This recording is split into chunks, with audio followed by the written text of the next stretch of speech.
வணக்கம். அதிகாரம் கூடா ஒழுக்கம். குறள் 278. மனத்தது மாசாக மாண்டார் நீராடி மறைந்தொழுகு மாந்தர் பலர். மனத்தது மாசாக மாண்டார் நீராடி மறைந்தொழுகு மாந்தர் பலர்.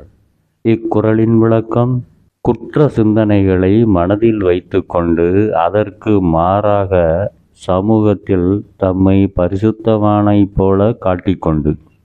குற்ற சிந்தனைகளை மனதில் வைத்து கொண்டு அதற்கு மாறாக சமூகத்தில் தம்மை பரிசுத்தமானவனைப் போல காட்டிக்கொண்டு புனித நீரில் குளித்து தவத்தில் சிறந்தவராக நடித்து கொள்ளும் மனிதர்கள் நம்மிடையே பலர் உண்டு.